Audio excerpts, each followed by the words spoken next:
नमस्कार दोस्तों, स्वागत है आप सभी का यूट्यूब चैनल एबी टेक में। दोस्तों कई सारी बड़ी अपडेट्स निकल के आ रही हैं, तो देख लेते हैं सारी अपडेट्स इस मॉर्निंग वीडियो में। सबसे पहले हम लोग बात कर लेते हैं स्कूल कॉलेजों को खोलने को लेकर के। तो सीएम योगी ने कहा है कि स्कूल कॉलेज खोलने की तैयारी करें। मुख्यमंत्री योगी आदित्यनाथ ने प्रदेश में कोरोना संक्रमण की सुधरती स्थिति को देखते हुए बेसिक, माध्यमिक, उच्च प्राविधिक और व्यावसायिक शिक्षण संस्थानों को खोलने की तैयारी के संबंध निर्देश दिए हैं। उन्होंने इस संबंध में आवश्यक कार्रवाई करने को कहा है। मुख्यमंत्री ने शनिवार को टीम 9 की बैठक में निर्देश दिए। उन्होंने कहा कि प्रदेश में कोरोना महामारी की दूसरी लहर पर प्रभावी नियंत्रण बना हुआ है। उत्तर प्रदेश में हर दिन 2.5 लाख से 3 लाख टेस्ट हो रहे हैं, जबकि पॉजिटिविटी रेट 0.01% तक आ गई है। अब तक 6,55,02,631 कोविड सैंपल की जांच की जा चुकी है। कई सारे ऐसे ज़िले हैं जहां पर कोई भी एक केस अब नहीं आ रहा है और कोई भी एक भी केस यहां पर नहीं है। तो इस तरीके से उन्होंने बताया कि 55 ऐसे ज़िले हैं जहां पर संक्रमण का एक भी केस नहीं है। इस वजह से है अब जो विद्यालय हैं वो खोले जाएं। अब जो विद्यालय खोले जाने की बात कही गई, यहाँ पर बेसिक से लेकर के डिग्री कॉलेज तक की बात की गई, लेकिन यहाँ पर हो सकता है कि ये स्टेप बाय स्टेप खोले जाएँ। तो जल्द ही उम्मीद है कि अब स्कूल कॉलेज जो है खुलेंगे। बढ़ते हैं अगली अपडेट की तरफ। यहाँ पर अपडेट है टीजीटी बायोलॉजी परीक्षा को लेकर के। लिखा है कि 15 लाख में पास कराने का ठेका लेते हैं सालवर गैंग के सदस्य। प्रतियोगी परीक्षाओं में पास कराने का ठेका लेने वाला गिरोह जौनपुर का है। गिरोह में सालवर, पेपर आउट कराने वाला और फोटो मिक्सिंग कर फर्जी आधार कार्ड, फर्जी एडमिट कार्ड व आईडी तैयार करने वाले सदस्य शामिल हैं।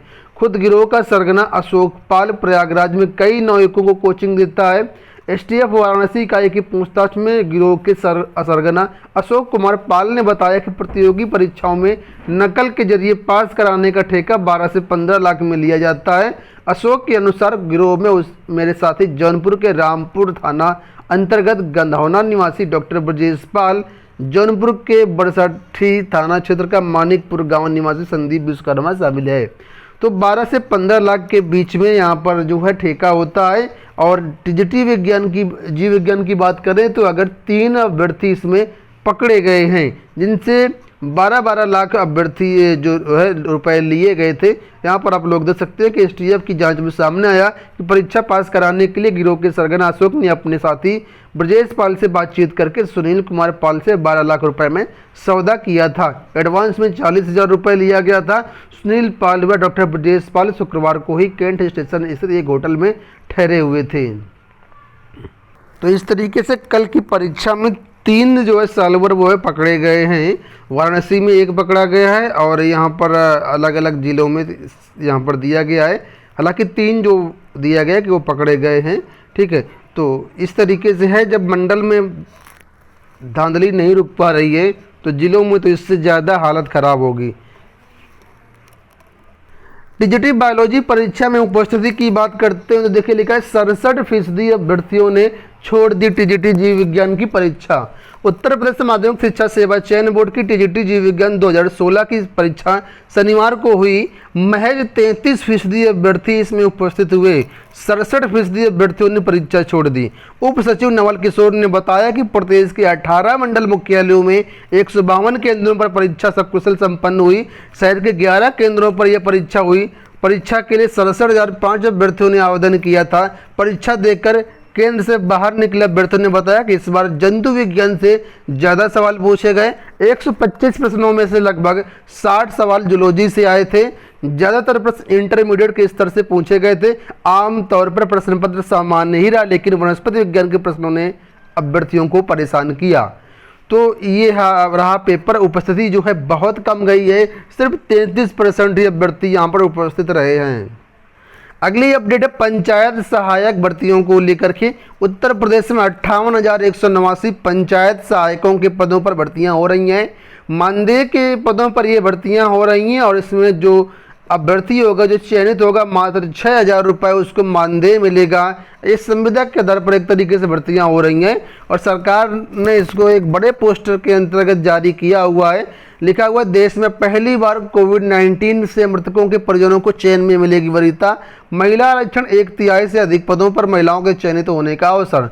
तो फिलहाल कैसे कैसे यहाँ पर भर्तियाँ होंगी उसका वीडियो तो हमने बना दिया हुआ, समय सारणी आप लोग यहाँ पर देख सकते हैं और वीडियो के माध्यम से आप लोगों को भी बताई गई है। तो जो इसमें मुनादी करवाई जाएगी वो 30 जुलाई से 1 अगस्त तक करवाई जाएगी। इसके बाद आवेदन जमा करने की जो डेट है 2 अगस्त से 17 अगस्त तक डेट है। सारी टाइमलाइन यहाँ पर दी गई है और नियुक्ति पत्र जो निर्गत किए जाएंगे 8 सितंबर 2021 से 10 सितंबर तक निर्गत किए जाएंगे। इसका आवेदन पत्र का प्रारूप पूरा नोटिफिकेशन हमारी वेबसाइट governmentjobcenter.com पर अवेलेबल है, वहाँ से आप लोग चेकआउट कर सकते हैं और फॉर्म भर के जमा कर सकते हैं।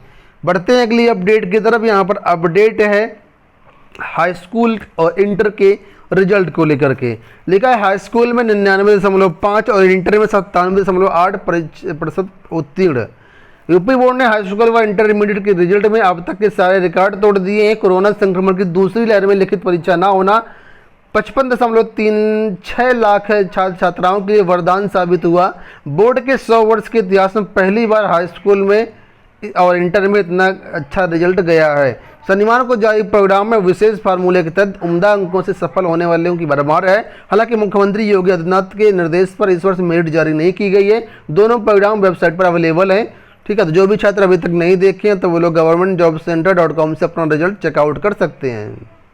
ओबीसी आरक्षण को लेकर के यहाँ पर अपडेट है। लिखा है ओबीसी आरक्षण देने का राज्यों को मिलेगा अधिकार। 8 वाले केंद्रीय सामाजिक न्याय एवं अधिकारिता राज्य मंत्री व रिपब्लिकन पार्टी ऑफ इंडिया के राष्ट्रीय अध्यक्ष रामदास अठावले ने कहा कि केंद्र सरकार राज्यों को अन्य पिछड़ा वर्ग में जातियों को शामिल करने का अधिकार देने जा रही है। इसके सरकार जल्द ही एक संशोधन बिल लाएगी।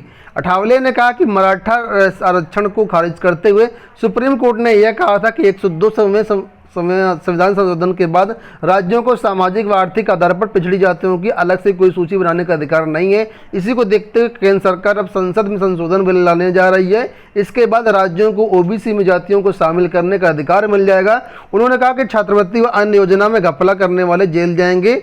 तो फिलहाल ये अच्छी अपडेट के संविधान संशोधन के बाद जो राज्य हैं वो अपने हिसाब से जातियों को यानी ओबीसी जातियों को इसमें शामिल कर पाएंगे और अपने हिसाब से रिजर्वेशन दे पाएंगे। नेट पास अभ्यर्थियों के लिए यहाँ पर अपडेट है। लिखा छात्रों को अगले साल तक मास्टर डिग्री पूरी करने का मौका।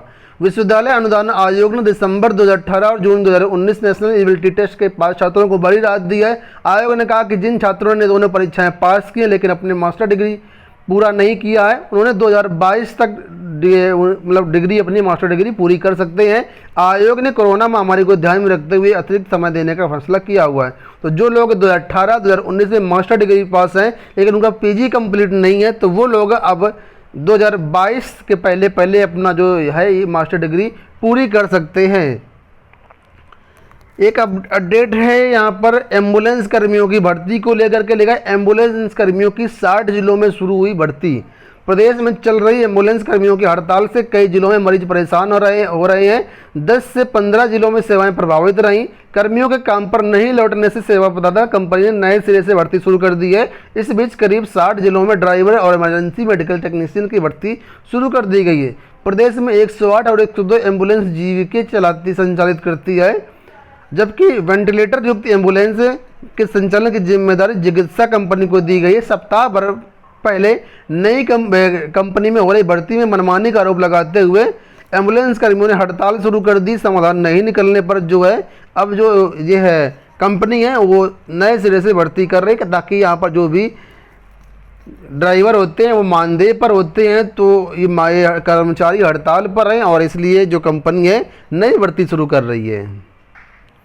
यहाँ पर एक अपडेट आई है, एक रिपोर्ट आई हुई। लिखा है देश में स्नातक बेरोजगार सबसे ज़्यादा।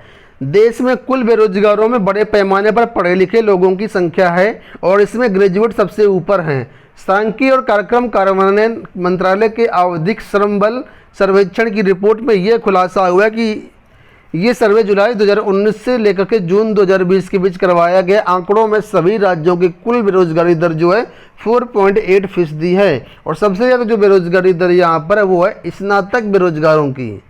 तो दोस्तों ये हो गई आज की सारी अपडेट। आशा करते हैं वीडियो पसंद आएगा। फिलहाल इस वीडियो में इतना ही, धन्यवाद।